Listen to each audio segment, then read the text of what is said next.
আপোনালোকক মোৰ আজি এই ভিডিঅ'টিত স্বাগতম জনাইছোঁ। এই ভিডিঅ'টি সাধাৰণতে যিসকলে BA BSc BCom ইতিমধ্যে দিলে আপোনালোকে জানে যে আপোনালোকৰ বহুতৰে ৰিজাল্টবিলাক ইতিমধ্যে দিছে, BSc হওক, BCom হওক বা BA হওক। এতিয়া কথাটো হ'ল যে আপোনালোকে এই যে ৰিজাল্টবিলাক দিছে, ৰিজাল্টবিলাক দিওঁতে আপোনালোকে হয়তো আপোনালোকৰ যিখন মাৰ্কশ্বিট বা আপোনালোকৰ যিখন গ্ৰেড শ্বীট তাত আপোনালোকে যিবিলাক মাৰ্কছ দেখিছে বা যিবিলাক আচলতে আপোনালোকৰ টোটেল মাৰ্কছ দেখিছে সেইটো গ্ৰেড পইণ্টত আহিছে আৰু গ্ৰেড পইণ্টবিলাক সাধাৰণতে 5.25, 6.45, 6.64 এনেকুৱাকৈ আহিছে আপোনালোকৰ।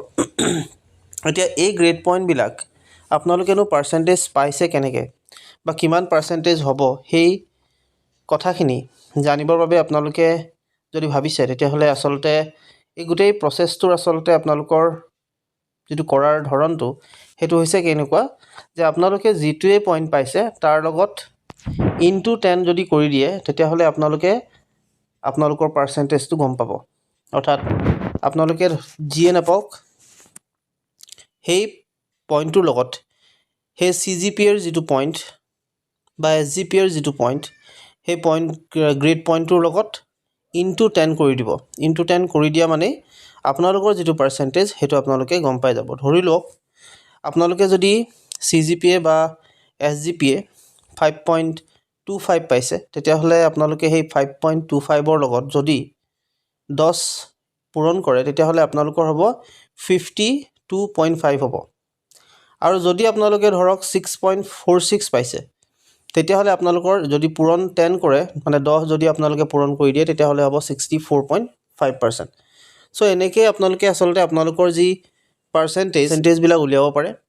আৰু যিহেতু পাৰ্চেণ্টেজবিলাক বহুত প্ৰয়োজনীয় হয় আপোনালোকে যেতিয়া যিকোনো চাকৰিৰ কাৰণে এপ্লাই কৰাৰ ক্ষেত্ৰত আপোনালোকক কেতিয়াবা গ্ৰেড শ্বীটত বা গ্ৰেড পইণ্টটোৰ ঠাইত পাৰ্চেণ্টেজ বিচাৰে আৰু যেতিয়া পাৰ্চেণ্টেজ বিচাৰে তেতিয়া আপোনালোকে আচলতে এইটো কৰাৰ ক্ষেত্ৰত দিগদাৰ হয়। আপোনালোকে মনত ৰাখিব যিসকল ডিব্ৰুগড় বিশ্ববিদ্যালয়ৰ অধীনত তেওঁলোকৰহে আচলতে ইনটু 10 হয়, যিহেতু তেওঁলোকৰ ডিব্ৰুগড় বিশ্ববিদ্যালয়ৰ যিটো একাডেমিক ৰেগুলেশ্যনছ আছে তাত ইতিমধ্যে উল্লেখ কৰা আছে বা আপোনালোকে যদিহে আপোনালোকৰ মাৰ্কশ্বিটখন চাইছে তেতিয়াহ'লে তাৰ পিছফালে আচলতে আপোনালোকৰ এই গোটেই কথাখিনি লিখা আছে বা আপোনালোকৰ গোটেই ছিষ্টেমটো আপোনালোকৰ দিয়া আছে।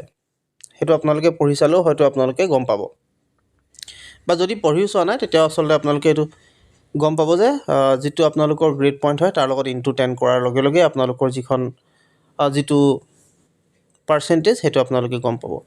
এতিয়া আপোনালোকে কিমান মাৰ্কছ পাইছে, বহুতে মোক এই প্ৰশ্নটো সোধে যে কিমান মাৰ্কছ আচলতে পোৱা গৈছে সেইটোৰ বিষয়ে।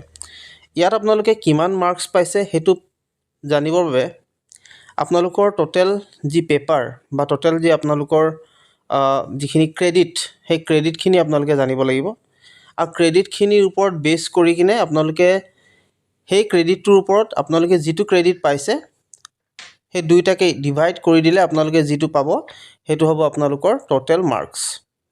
মানে আপোনালোকে হয়তো এই কথাষাৰ বুজি পোৱা নাই মই কি ক'ব চেষ্টা কৰিছোঁ। আপোনালোকে ধৰি লওক ক্ৰেডিট পইণ্ট আপোনালোকৰ যিটো আছে বা আপোনালোকৰ যিটো আচলতে যদিহে আপোনালোকে নাম্বাৰ উলিয়ায় টোটেল মাৰ্কছটো উলিওৱাৰ ক্ষেত্ৰত আপোনালোকৰ যিখিনি গ্ৰেড পইণ্ট থাকে সেই গ্ৰেড পইণ্টৰ লগত বা আপোনালোকৰ যিটো প্ৰত্যেকটো পেপাৰৰ কাৰণে ক্ৰেডিট থাকে, যেনেকৈ ধৰক এটা পেপাৰত 4 ক্ৰেডিট হ'ল, 3 ক্ৰেডিট হ'ল, এনেকুৱা ধৰণৰ যিকেইটা ক্ৰেডিট থাকে সেই ক্ৰেডিটখিনি আপোনালোকে আচলতে প্লাছ কৰিব লাগিব গোটেই ক্ৰেডিটবিলাক।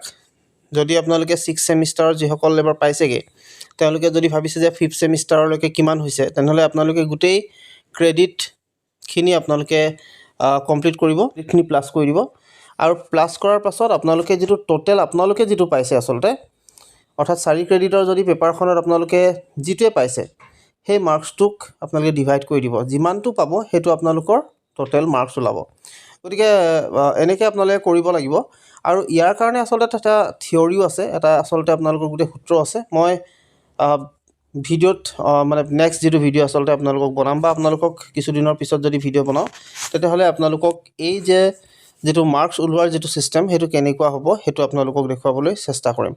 চ' এইটো আপোনালোকক জনালোঁ। আশা কৰিছোঁ ভিডিঅ'টো আপোনালোকে ভাল পাইছে। যদি ভাল পাইছে তেনেহ'লে লাইক এটা কৰি দিব শ্বেয়াৰ কৰিব আৰু চেনেলটো ছাবস্ক্ৰাইব কৰি কাষত থকা যিটো বেল আইকন সেইটো প্ৰেছ কৰি ৰাখিব। আৰু এটা কথা জনাই লওঁ, আপোনালোক যিসকল BA ফাৰ্ষ্ট ছেমৰ আছে তেওঁলোকৰ ৰিজাল্টবিলাক ইতিমধ্যে দিবই, গতিকে কেনেকৈনো আপোনালোকে গ্ৰেড শ্বীট ডাউনলোড কৰিব লাগে সেইখিনি যদি নাজানে তেতিয়াহ'লে আপোনালোকে মোৰ চেনেলত কালি এটা ভিডিঅ' মই ৰিচেণ্ট আগবঢ়াইছোঁ, সেইটো আপোনালোকে চাই ল'ব। তাতে আপোনালোকৰ গোটেই ডিটেইলছখিনি পাই যাব। চ' এইখিনি আপোনালোকক জনালোঁ। ধন্যবাদ।